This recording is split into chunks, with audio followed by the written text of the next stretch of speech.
At yun ang kanilang sinamba. Nagalit po ang Panginoon. Titigas ng ulo nyo. Sabi na doon sa 33, pababa, makikita nyo, hindi na ako sasama sa inyo. Bakit? Ang titigas ng ulo nyo. Baka kung mapaano pa kayo.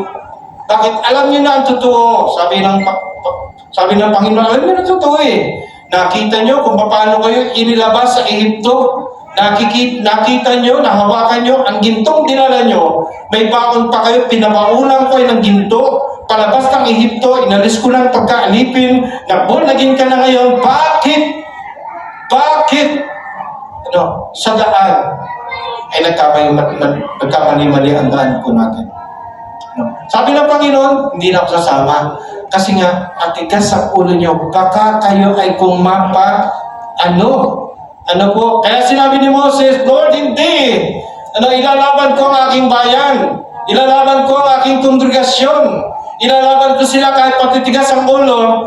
Lord, samahan mo kami. Kung hindi ka sasama, kung ang presensya mo ay hanggang dito na lamang, hanggang dito na lang kami.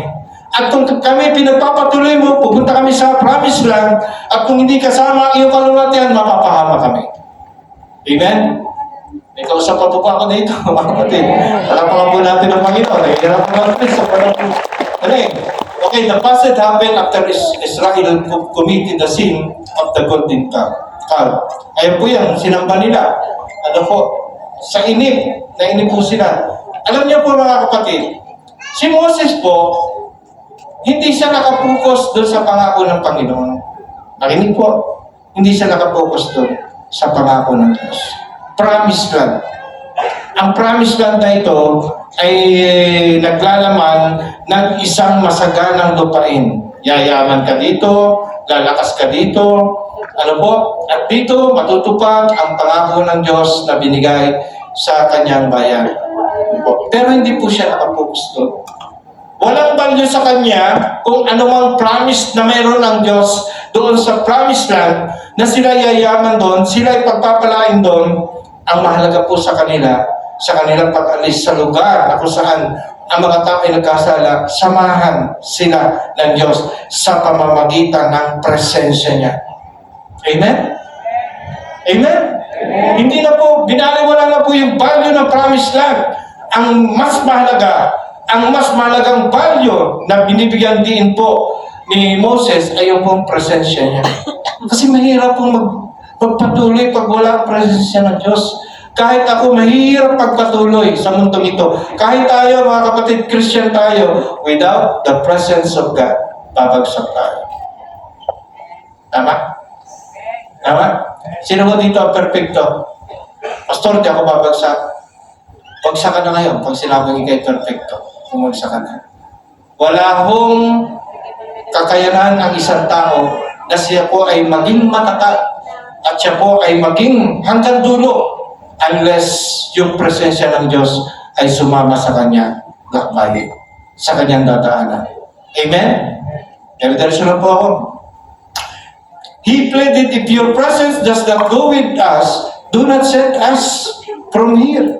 Kahit pa abroad yan, kahit pa US yan, kahit pa Europe yan, kahit pa malaki ang sahod na, sasahudin ko dyan, malaki ang offer ng mundong ito, hindi na lang, Panginoon, kasi mapapahamak ako pag hindi mo ako sasamahan.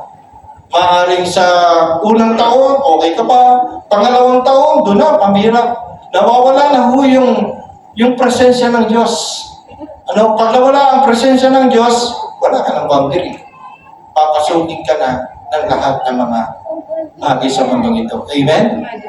Ang presensya ng Diyos, ang presence of God, nagsaset siya ng boundary para sa atin. At walang sino man na pwedeng pumunta o pumasok sa boundary ngayon as long na ang presensya ng Diyos ay kasama mo. Amen po ba? Amen? Hindi po ako naniniwala sa psychology, sa sinasabi ng Facebook, na 45 days na gagawin mo ito, mawawala na ang lahat ng ito. I don't believe that. Totoo. May katotohanan, 25 days, pag ginawa mo ito, yung dati mong ginagawa, pag hindi mo ginawa ito, pira. Hindi ako naniniwala doon. Pansamantala lang yun. Hindi po yung pansamantagal. Yun po'y pansamantala. Oo, makikita mo ang benepisyo ng nilet mo yung, halimbawa, ikaw ay naglalaro ng Mobile Legend. Ano po? Adik na adik ka doon. Kailangan, isubo ko na ito. Ano po? At then, sinubo mo na nga, 21 days. Sabi ni Facebook, gagawin ko ito. No? Naka 21 days ka, mga kapatid. Nabuo mo yung 21 days, nawala nga na konti. Pero babalik at babalik pa rin yun. Amen? Pero pag presensya ng Diyos, ang inilagay mo, inulugar mo sa iyong puso, hindi na babalik yun. Dahil presenta ng Diyos ang nasa iyo. Amen? Merong covering na ang boundaries mo, mga kapatid, na kahit sino ay hindi pwedeng pasukin ang boundaries mo kapag naandun ang presensya ng Diyos. Everybody shout, praise the Lord. Palapakan po natin ang Panginoon. Hallelujah. Okay po. What is the atmosphere of His presence? Ano po? Ito po yun. Amoy langit. Kahit saan ka pumunta at kung naroon, susunod sa iyo ang grasya ng Diyos, ang favor ng Panginoon. Ano po? At ang lahat ng mga pangako niya na kahit mahirap ang buhay, kahit mahirap tumayo, kahit mahirap labanan, as long na ang presence ng Panginoon ay nasa iyo, mapapataguyan mo ang lahat ng bagay. Ano po? The atmosphere of God's presence transform lives. It heal wounded hearts, restore hope, and reveal His glory. May we seek not only God's hand, but also His face. Not only His blessing, but His presence. Kompleto na ho tayo. Amen? Kulang na lang pera para yumaman ka. Tama po ba, mga kapatid? Pero kompleto na ho tayo. Complete tayo. Kayo ba pinagpala? Kasi kami na pinagpala ng Diyos. Ako nakatakas ako, pinagpala ako ng Diyos. Isipin mo na kung anong meron ka ngayon. Isipin mo na. Meron kang bahay, meron kang kotse, meron kang everything. Ano po? Kung meron ka nun, wala ako nun. At ang meron lang ako, yung meron ka, yung Diyos. Pero sinasabi ko, ako'y pinagpala. I am blessed by the God of Israel. I am blessed. Ano po? Yung Diyos ko na tumawag sa akin, pinagpala ako kasama ng aking pamilya. Ano po? Anong gusto kong sabihin? Ako nga nagsasalita ng ako'y pinagpala. Tapos ikaw sobra kang pinagpala. Ikaw nga o ako, tayo lahat ay pinagpala ng ating Diyos na buhay. Ano po? Yung pagpapala yun, hindi lang naman sa material na bagay. Ano po? Although yung blessing, ano po, yung po'y nakikita in material things, in everything, in position mo, kung ano pa matariarian mo. But ang higit sa lahat po, mga kapatid, ikaw ay pag-aari ng Diyos. Amen? Taas ang kamay ng lahat ng walang pag-aari. Taas ang kamay na hindi ka kompleto. Ako, hindi ako kompleto. Pagdating sa pag-aari sa mundo, talagang wala eh. Amen? I have, I own. Wala akong pag-aari, pero pag-aari ako ng Diyos. Pag-aari ka ng Diyos. No? Sabihin mo nga sa'yo katabi, pag-aari ka ng Diyos. Wala nga tayong bahay, no? Pero pag-aari ka ng Diyos. Amen po ba? Hallelujah. Okay po. Diretso na po, the greatest blessing in a follower's life is not wealth, success, or position. It is the presence of God. Moses understood that without God's presence, even the promised land would hold no value. God's presence transformed the atmosphere, bring peace amidst of chaos, offer strength and weakness, and provide direction and integrity. Hallelujah. Psalms 32 verse 8, I will instruct you and teach you in the way you should go. I will counsel you with my loving eye on you. Amen? No, saan ka man pumunta, pumaroon, mag-abroad ka man, dito ka man, ano po, tatay ka man, o nanay ka man, sigurado po ako, uyod ka man, dadaan ka sa matinding pagsubok ng buhay. At dito sa lupa, lahat ng bagay bumabagsak. Amen? Kasi may grabe tuloy dito. Grabe yun. Hindi ka tataas. Ang Diyos lang ang nagtataas. Amen po ba? Ang Diyos lang palagi ang nagtataas. Pero dito sa lupa, pag ikaw ay kahit Christian ka, pag dito ka sa lupa, alam mo ang bagay, hinihila ka pababa. Tingnan niyo po itong points nito, mga kapatid. Bagsak, kasi walang gravity. Amen? Pero kung nasa Diyos ka, ano po, yung presensya ng Diyos ang siyang magpapalutang sa iyo. Ang siyang mananatiling, hindi ka hihilahin pababa, kundi ikaw ay itataas ng ating Diyos na buhay. Amen po ba? Hindi mo na kailangang hindi mo na kailangang uminom ng energy drink. Napabihira na. Para lumakas ka. Kung saan ka lalakas pag meron Diyos ka. Amen po ba? Meron akong Diyos. At saka meron akong extra Diyos. Malakas na ako, Panginoon. Hindi ko presensya pa rin ng Diyos para ma-overcome mo anumang temptation o struggle sa buhay mo. Amen? Hindi sa pananaw ng tao, hindi sa pananaw ng psychology, kundi sa kalooban ng ating Diyos na buhay. Taas ang kamay na gusto ng victory. Lahat, di po ba? Gusto natin maging maayos ang lahat. Presensya ng Panginoon. Mga kapatid, wala na pong iba. God's presence guides our decision. Pag-decision ka, mahirap. Parang nasa crossing ka. Mahirap pag-decision pag walang presensya ng Diyos. Mahirap pag-decision pag galit ka.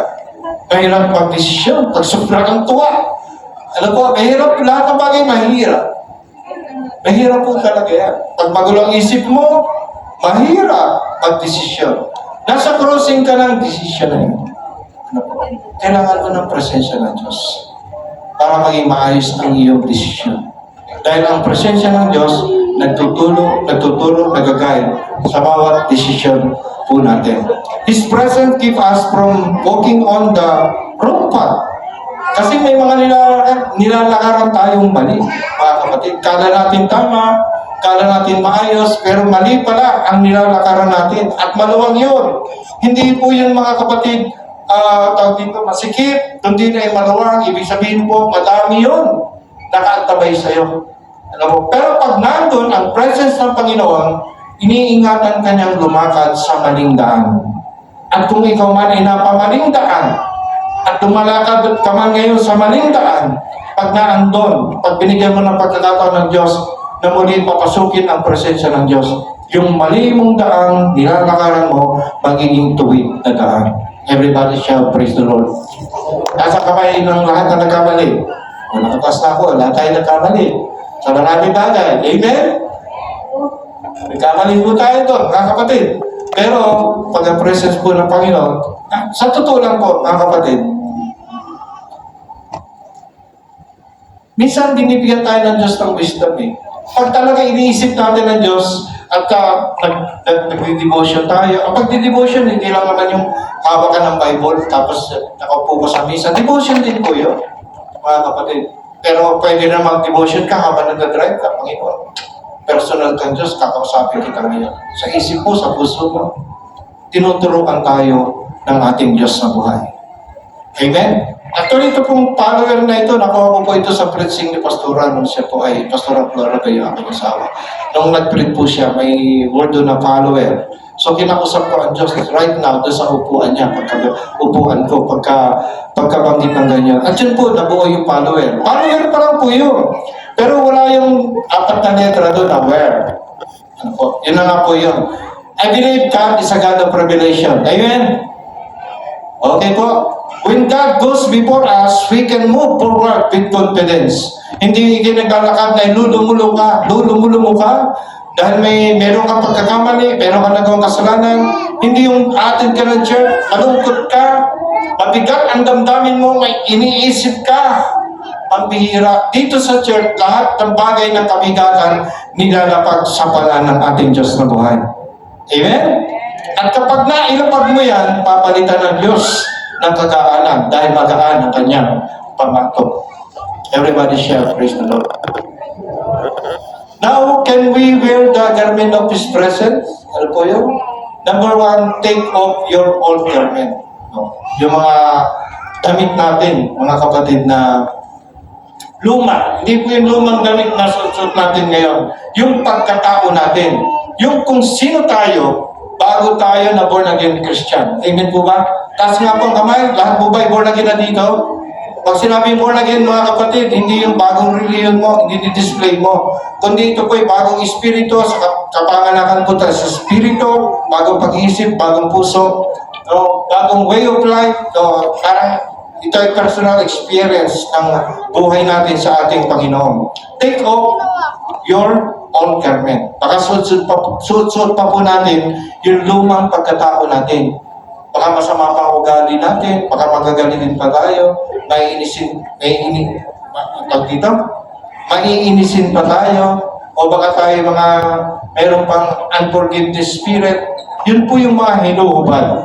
Ano po? Zechariah chapter 3, 1-4, ipinakita sa akin ito, tinagalog ko na lang ito para maintindihan ko. Ipinakita sa akin ni Yahweh ang pinakapunong paring si Josué na nakatayo sa harapan ng anghel ni Yahweh. Ano ginagawa? Siya ay pinaparatangan ni Satanas na nooy nasa kanyang kanan. May kasalanan po kasi si Josué. Ano po? Nakatayo siya sa trono ng Diyos, sa harapan ng Diyos. Ngayon, nandun din si Satanas. At sinasabi doon, pinaparatangan siya araw at gabi, ikaw makasalanan ka, ikaw makamundo ka.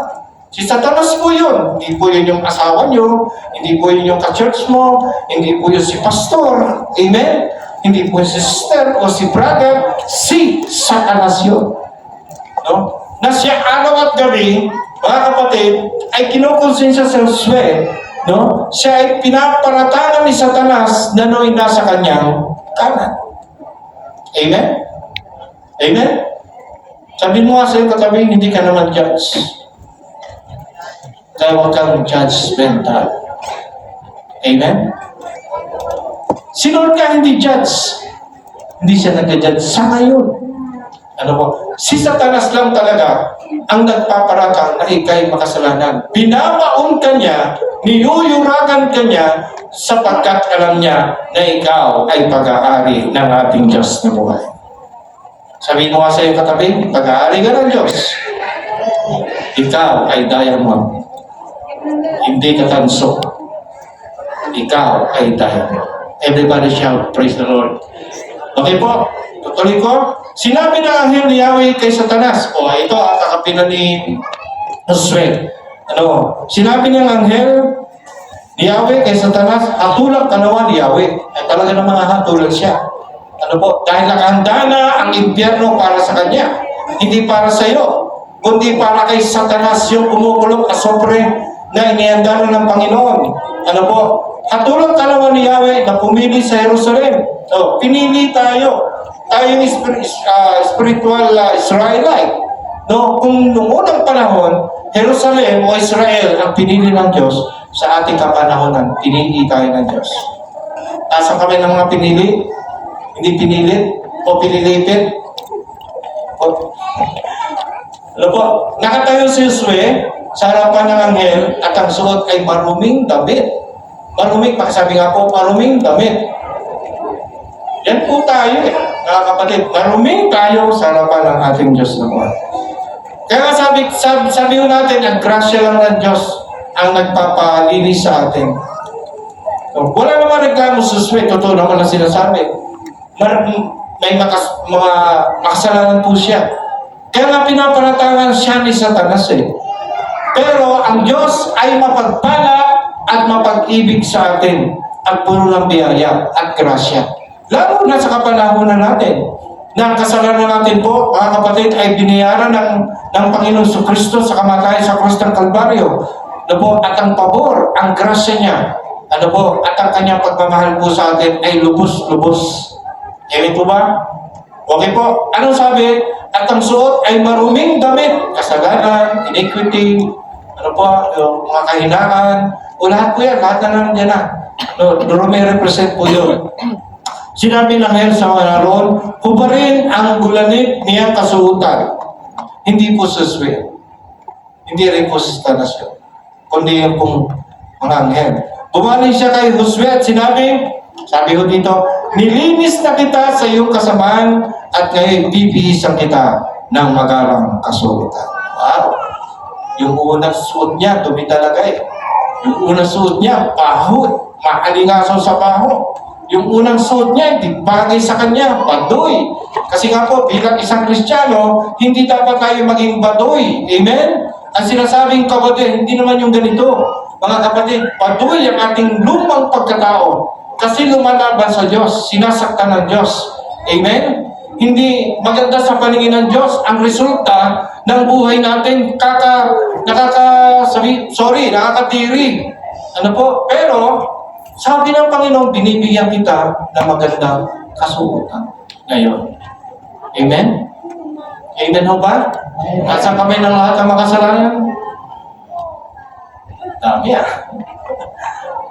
Pero binigyan po tayo ng bagong kasuotan ng Diyos. Lahat naman tayo makasalanan. Hallelujah. So, Zechariah chapter 3 represent a powerful vision of restoration. No? Hindi yung magandang atmosphere ng buhay natin, bunga ng ating mga lumang pagkatao. Hindi magandang amoy natin sa harapan ng Diyos at makaligtas ka man sa pangamoy ng isang ng mga tao, pero sa harapan ng Diyos, pangit po. Hindi tayo maalingasaw sa bango, kundi tayo po ay nagdadala ng pangit na amoy sa trono ng Diyos. Joshua the high priest stood before the Lord wearing filthy garments representing sin, guilt, human weakness. Satan stood accusing him. But God intervened. Okay, sabi nga po, God intervene. Yan na. Dito sa lupa, ang dami nating pag tayo nagkasala, mga kapatid, ang daming pagbubus ba yun? Ang dami nating nasasabi doon sa nagkasala. Amen? Lalo tigit si Satan. Pero alam po natin, mga kapatid dito, habang si Josue ay nakatayo na nagdadamit ng pangit na damit, ang Diyos ay nakialam. God intervened. Amen. Amen. At nakikialam ang Diyos sa buhay natin. Kasi siya lang ang totoong may pakialam. Amen po ba? Hindi pwedeng pakialaman ang buhay mo ni Satan. Pero hindi niya pwedeng itat sa buhay mo. Ang Diyos ang may pakialam sa atin. Everybody say amen. Palakpakan po natin ang Panginoong Diyos ng mga. God see beyond our condition. Amen. Ang tingin ng tao, nandito ka na lang. Kasi mahirap ka lang, hindi ka nag-aral, nagpapakasalanan ka, hanggang dito lang ang tingin ng tao. Pero pag tumingin ang Diyos, nagpasan yung magiging ikaw ayon sa kanyang pangako, ang tinitingnan niya. Hindi yung ang sitwasyon mo ngayon. Lord, mahirap lang kami. Lord, ganito ang buhay ko. Hindi na kami aalagwa. No, yun ang tingin ko. No, yun ang tingin nyo. Tingin ng bawat isa. Pero pag tumingin ang Diyos, lagpasan, ang tinitingnan niya yung promised land. Wala ko ba mag-i-amen doon? Lahat po ba itulog na? Sige nga po, wala pa kang tulog. Ginising ko lang kayo, mga kapatid. Okay. God saw what Joshua was wearing. Alam ng Diyos na madumi yan, but He also predicted what Joshua would become. Alam na ang Panginoon, madumi ako. Alam ng Diyos, madumi ka. Pero hindi siya nakapokus doon eh. No? Yung magiging ikaw, ayon sa kanyang panukala at plano sa buhay. Ang tinitingnan ng ating Diyos na buhay. Naintindihan po ba natin? Okay po? Our failures do not cancel by God's mercy. Pagkakamali natin, di pwedeng ikansila ang mercy at pag-ibig ng Diyos sa ating mga buhay. Amen? The more na tayo po ay nagkakasala at bumabagsak, the more na bumibigat yung mercy ng Panginoon. The more na nagiging malaki ang mercy ng ating Diyos na buhay sa ating mga buhay. Pag nagkamali ka, pag nagkasala ka, pag nagkamali ka ng desisyon, tapos na ba ang mundo mo? Tapos na ba ang buhay mo? Tapos na ba ang plano ng Diyos? Hindi pa po. Sapagkat kahit anong mangyari, hindi binigyan ng Panginoon ang susi Diyos doon sa mga pagkakamali mo sa buhay. Ang binigyan lang ng Panginoon ng access sa buhay mo ay ang kanyang pag-ibig at ang kanyang mercy. Everybody shout, praise the Lord. So, God is the God of restoration, mga kapatid. Isaiah chapter 1:18, come now, sabi ng Panginoon, let us settle the matter. Halika, mag-usap tayo. Pag-usapan natin yung buhay mo. Matter. Everyone say matter. May issue to, mga kapatid. Yung issue ng buhay natin ito. Siguro yung ating kasalanan, siguro yung ating kahinaan, siguro yung ating kabuhayan. Sabi ng Panginoon, mag-usap tayo. Depende na lang yung kung kakausapin mo siya. Says the Lord, though your sins are like scarlet, they shall be as white as snow. Though they are red as a crimson, they shall be like wool. Sabi po ng ating Panginoon, God removes what we cannot remove. Amen?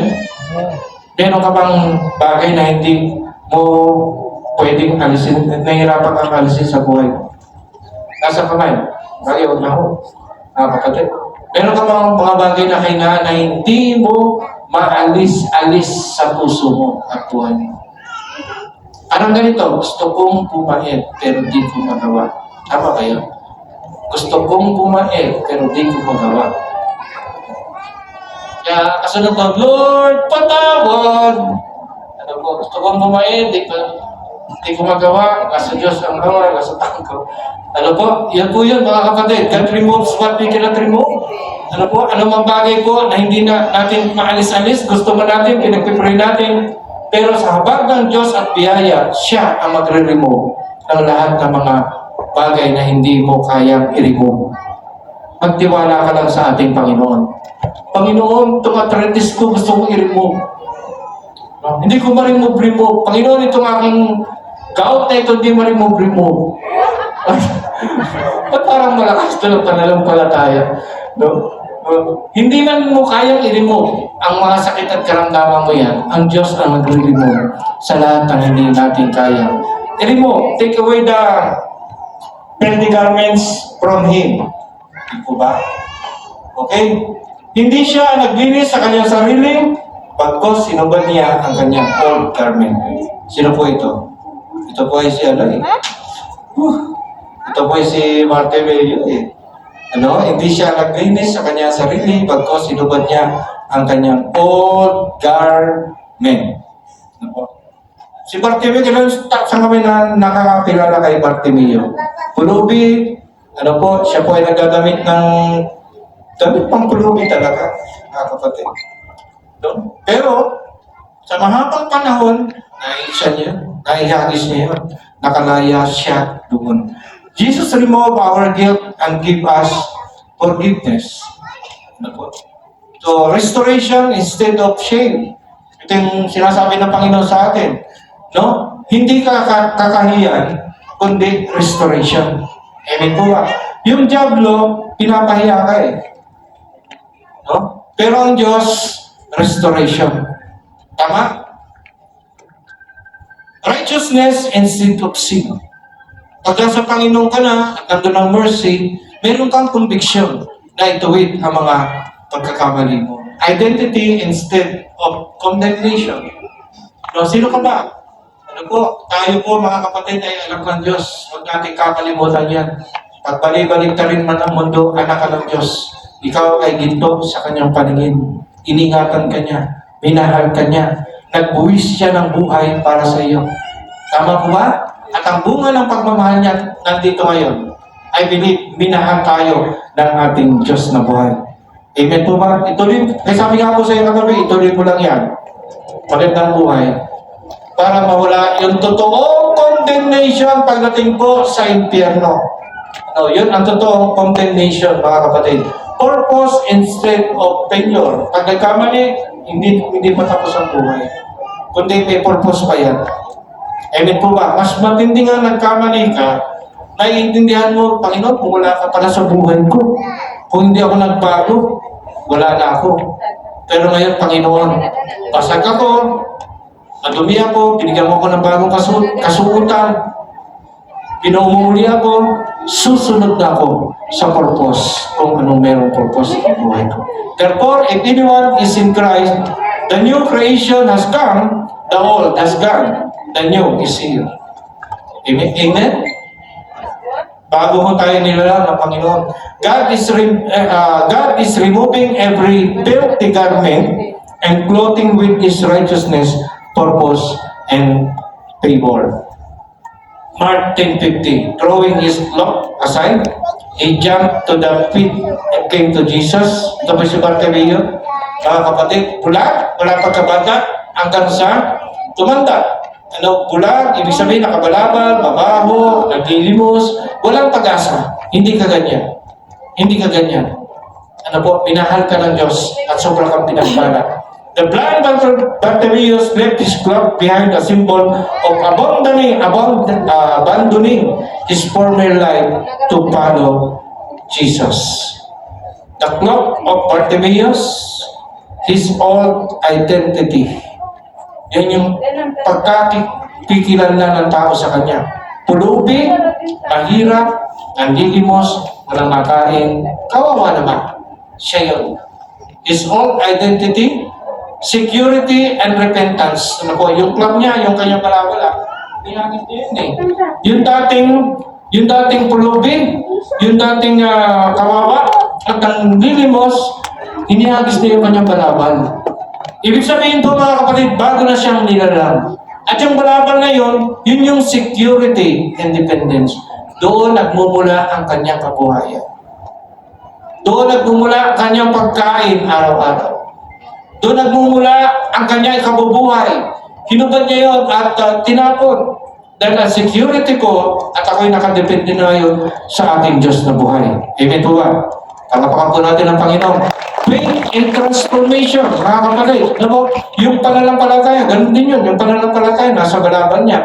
Kasi pag mabaho siya, pag kawawa siya, marami maglilimos. Pero inihagis na yun. Yun. Para magkaroon ng transformation. Surrender to Jesus. Wala ho tayo magagawa kundi surrender natin ang buhay natin sa Panginoon. Throw off what keep you from Jesus.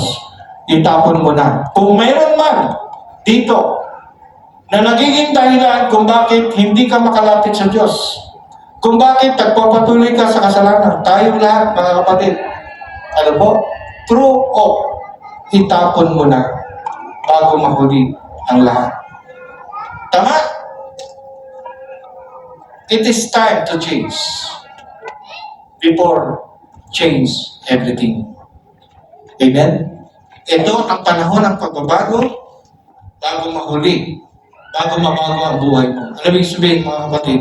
Pag hindi ka nagbago ngayon, mas worse pa ang pupuntahan mo. Tama? Mawawala ka sa church. Pag nagkakasala, mawawala ka sa church. Mawawala integridad ng pangalan na iyong iningatan. Tama? Diyan po ba kayo? Mawawala. Pinundar mo, mawawala. Pamilya mo, mawawala. Anak mo, mawawala. Church mo, mawawala. Lahat na lang nawala. Lahat na lang ninakawang ka ni Satanas. Kasi hindi mo na pagtagumpayan ang laban mo sa parting iyon. Pero this time, mga kapatid, anumang bagay na pwedeng maglayo sa iyo sa Panginoon, itapon mo na bago mahuli ang lahat. Palampakan po natin ang Panginoon. Okay po? How do you wear the garment of God's presence in your life? Paano yan? No? Okay po, ito. To wear the garment of God's presence means living in a way that welcomes, honor, and carries His presence day. Ang buhay po na nagtataglay ng presensya ng Diyos, ano po, nabibigyan niya ng karangalan ng Diyos at carrier siya ng kanyang presensya araw-araw. Hindi ka pwedeng magkamali pag nandun ang presence ng Diyos. Pag nandun ang atmosphere ng kanyang presensya, hindi ka pwedeng magkamali. Hindi ka pwedeng mapahamak. Hindi pwedeng tumigil ang pagpapala. Pag nandun ang presensya ng Diyos, sabi nga where the Spirit is, there is a liberty. Kung nasa ng Espiritu ng Diyos, nandun ang kalayaan, mga kapatid. Exodus chapter 33 verse 14, the Lord replied, my presence will go with you and I will give you rest. No?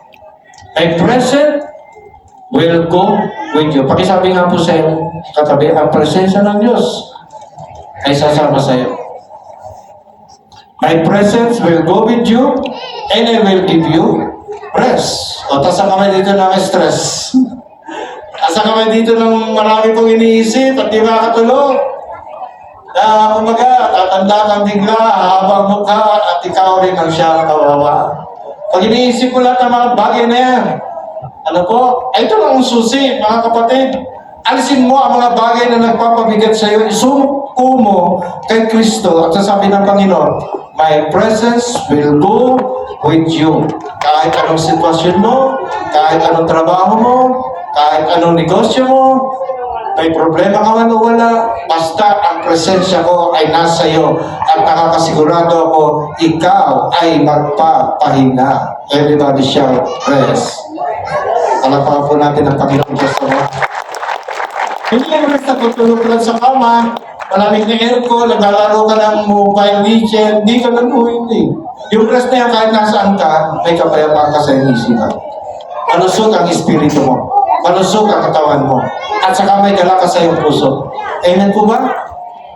Anong gusto niyo? Tumanda o bumata? Sabi ko nga po mamimili lang ako matanda na rin ako Ako pa ay magiging kagaya ng matanda na nakabarong na pastor. No, na kumaga po, ganda-ganda, malaki ang tiyan o ay pipiliin ko na yung makakabuti. Amen po ba? No, ayaw kong maging okay po. My presence will go with you, meaning to say, malapit ako magtapos. Walk with me. Pakisabi nga po, walk with me, Lord. Itong pang ito, mga kapatid, maraming nilalakaran niya dito sa mundo ito. Iba't-ibang klase. I tell you, iba't-ibang klase. Safe ka kung ikaw ay matatag sa Panginoon. Pero kung wendang-wendang ang pananampalataya mo, maaari pong ikaw ay lalakad na hindi kasama ang Diyos. Pero pag ikaw, mga kapatid, kahit mayroon kang kahinaan, pag ikaw ay lumakad kasama ang Diyos, ano po? Sit with me. Umupo ka, Panginoon, na kasama. Meaning to say, manatili ka sa akin. Manatili ka sa akin. Sit with me and protect me. Napaka-dangerous ang mundong ito. Sa mga anak nyo nandito ngayon, mga nag-aaral, dangerous ang mundo ito. Unless na ipaon nyo ang salita ng Diyos sa mga anak nyo, makakaasa kayo na anak nyo na ang tatanggi sa alok ng mundo. Amen? Amen? At sa iyo din, kapag napaon ang salita ng Diyos at na-establish ang presensya ng Diyos sa buhay mo, mga kapatid, may selyo ka ng ating Panginoon Diyos na buhay. Palapakan po natin ang Panginoon, yung anointing, blessing and favor. Yan po ay nagmumula sa bigay ng Diyos. Rich good. Rich good. Anointing. Kahit wala kang kabayan, si Abraham, kahit wala kang kabayuhang pangkat, noon natalo niya ang mga hari because of anointing. And the anointing will bring tayo. Amen po ba? Ano po? Blessing, tuloy-tuloy ang pagpapala, hindi po nauudlot. So, kasi pag nagkamali, pwedeng withdraw ng Lord at kuhain pa. Para matuto tayo. Favor, laging kasama mo yan. Yan po yung rich presensya ng ating Diyos na buhay. Zechariah chapter 3 verse 4, and he said to those standing before him, take off his filthy garment. Then he said, see that I have removed from your iniquity, and I will clothe you with rich robe.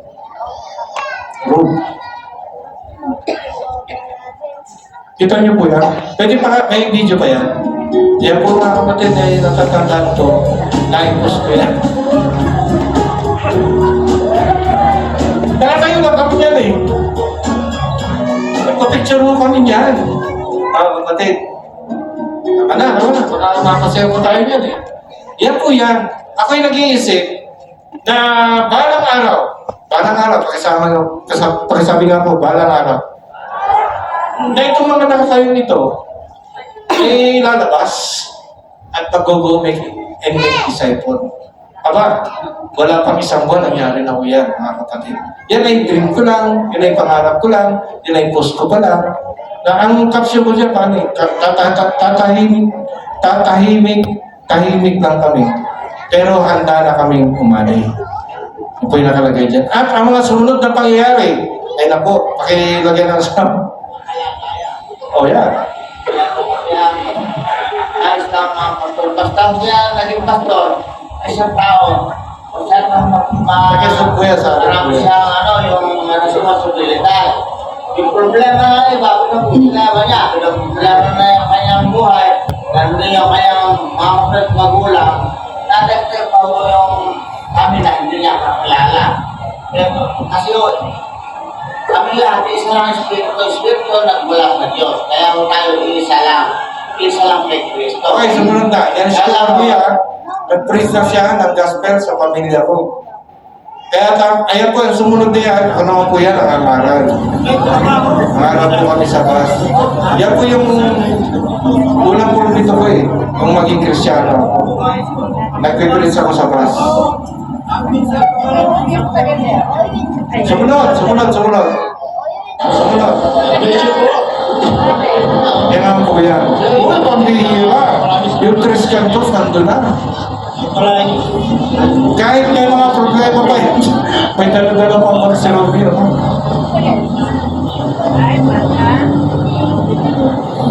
Brother Julius, may nagbibigay ng ticket dyan eh. Kala inspector siya eh. Mayroon din. Nakalain mo yun? Amen? Itong dalawang ito tatahimik pero pag sumabo, grabe.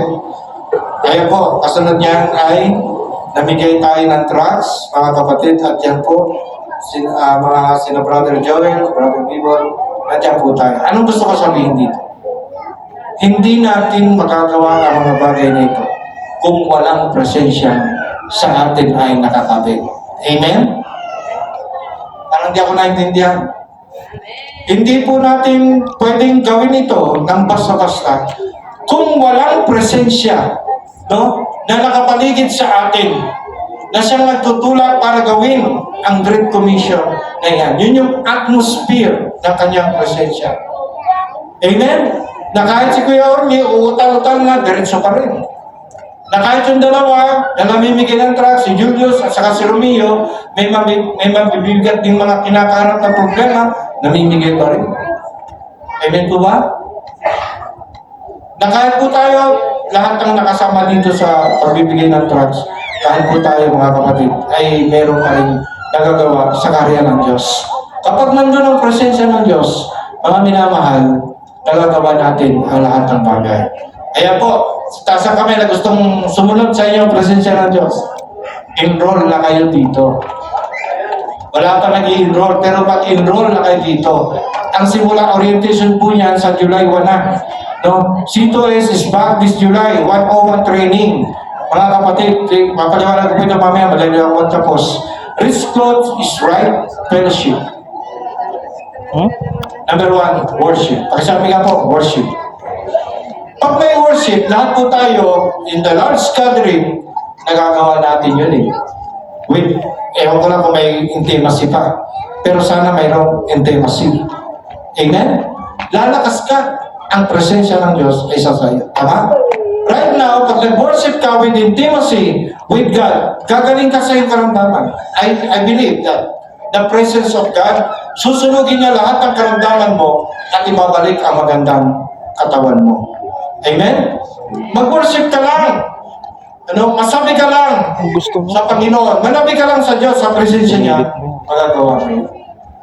Kaya lang, mga kapatid, ang pag-worship, kalakasan lang ng ating buhay. Ano po? Anong ibig sabihin dito? Pangalawa po is fellowship. Pangatlo, strengthening one another. Pag-worship lang, mga kapatid, pag-worship lang, pinapalakas mo ang sarili mo with intimacy. Makukuha mo ang gusto mong magawa sa Diyos. Sapagkat sa Diyos ay walang imposible. Pero ang buhay natin bilang mga Kristiyano, para masabi natin na susunod sa akin ang presensya ng Diyos, my presence, the presence of God will be with me, will be with us. Hindi ka lang mag-worship sa Panginoon. Katulad ng ginagawa natin dito.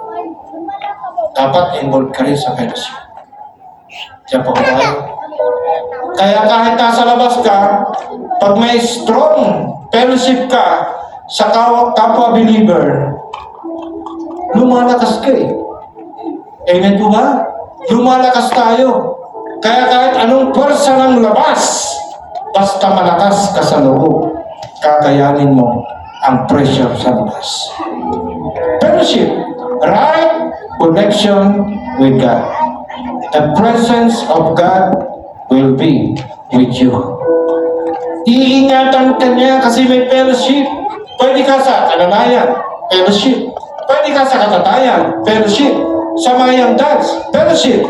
Sa mga youth, fellowship. Amen? Sa mga young adult, wala pa. Pero parating na. Amen? Andiyan pa ba kayo? Kaya dapat ang mga fellowship hindi pinapalagpas. Ito dapat ay lagi nating kinapapanagan. Kasi ito yung magiging daan para maging malakas tayo. Ma-overcome natin ang mundo. Hindi kakakuha sa Facebook, hindi kakakuha sa psychology, kundi sa presensya ng ating Diyos na buhay. Hallelujah. Ano ba? Fellowship and discipleship. Discipleship. Pagbubuo. Anong ibig sabihin ng discipleship? Engraving the Word of God to edify. Discipleship, takatid ka na ba nito? O dito ka lang sa large gathering na meron kang worship? Minsan pa nga sa worship, hindi tayo nakapag-worship ng maayos eh. Marami tayong inaasikaso, cellphone tayo. Hindi ka makapag-worship sa Panginoon. Tama ba? Marami kang order, marami kang customer. During worship time, nakikipag-communicate ka sa kanila. Parang ganito lang po yan mga kapatid. Ang totoong hindi nag-worship, ganito ang kanta. Mahal na mahal ko siya, Panginoon. Mahal na mahal ko siya, Panginoon. Yari, yun. Nakakita na maganda, katabi niya. Hindi nag-worship ng totoo. Kumakanta na, dapat mahal na mahal kita, Panginoon. Nakita niya yung cross niya. Mahal na mahal ko siya, Panginoon. Kailanman hindi ko siya pagpapalit. Kahit siya ay pangit. Pangit ako kasi, iba na yung tingman. Hindi na nakaturo sa turo ng Diyos. Nakaturo na doon sa kanyang kasabi. Amen? O di ka naman ganito. Magic tree. Worship is magic tree. Ano yung kanta yun? Yun yung mga taong nagte-text habang nag-worship. Yun yung mga taong atala sa kapag-communicate sa mga business o worship to eh. Worship service. Amen? Amen? Dapat ang kanta mo, majesty.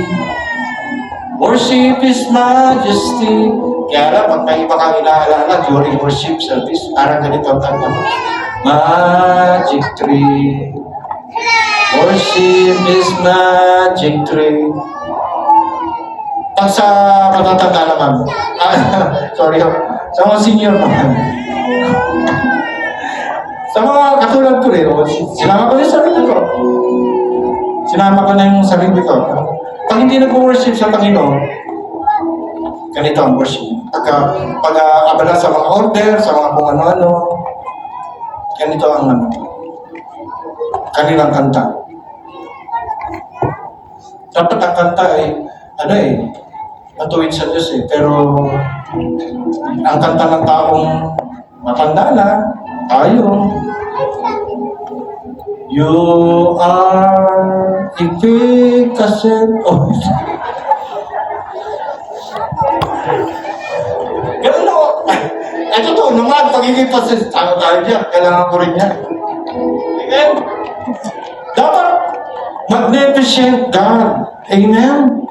Daman-dama yung presensya ng Diyos na kahit ikay, ugod-ugod, kahit tayo mga kapatid ay masakit, magnificent ang Panginoon. Pero pag may iba kang iniisip at palinga-linga ka at concern ka sa katabi mo, ang kinakata mo ganito.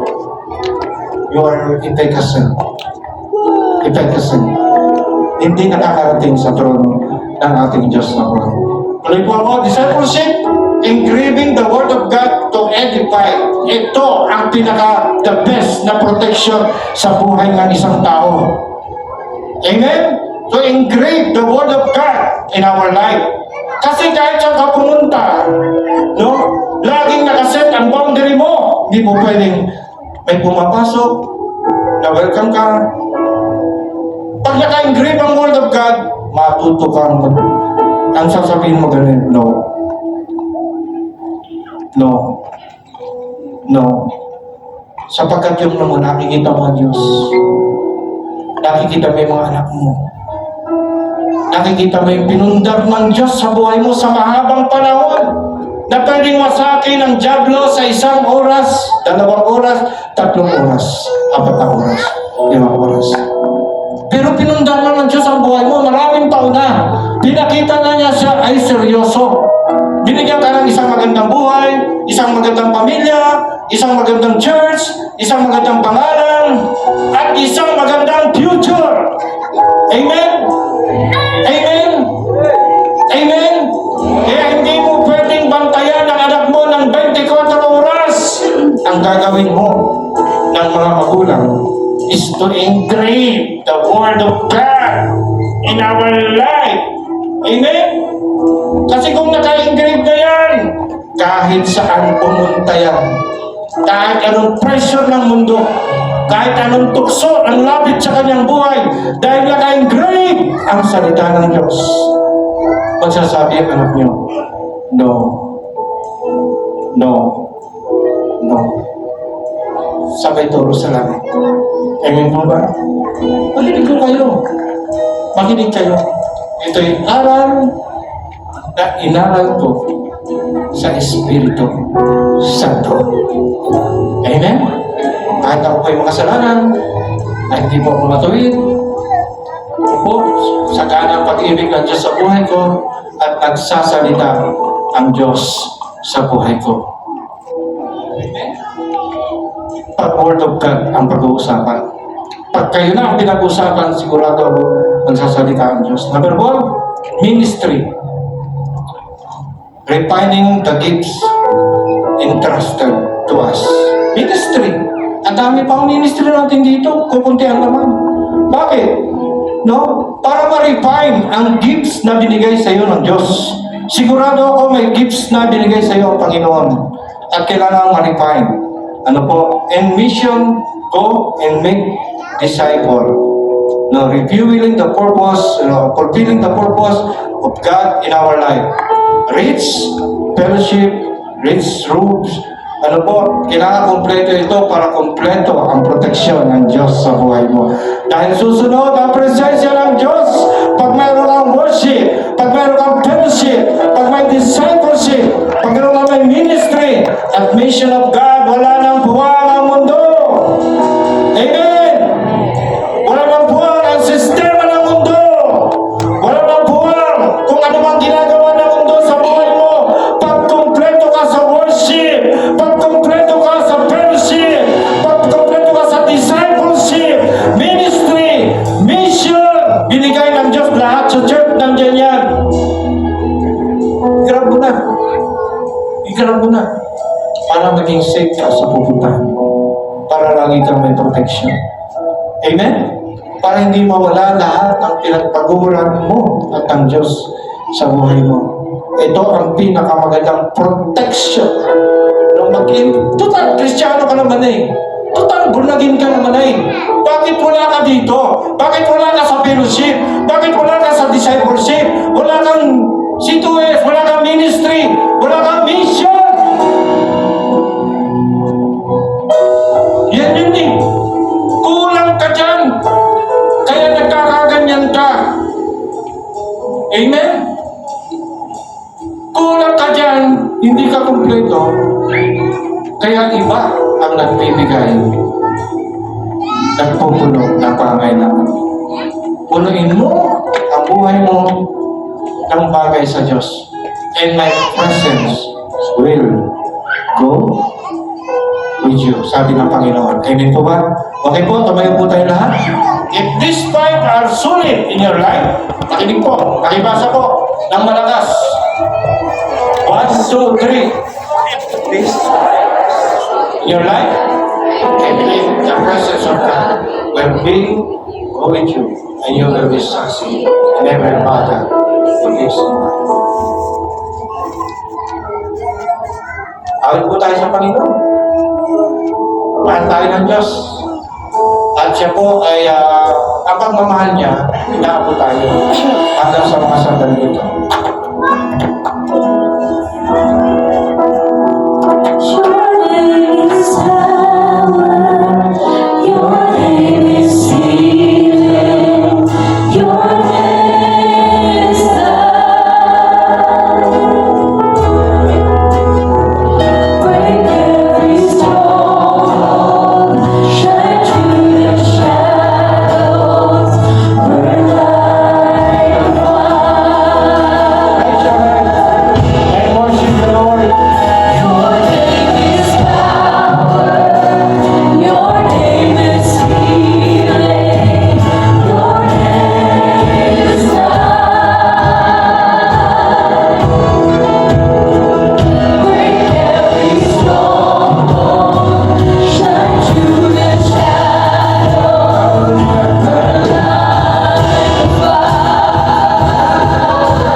of God.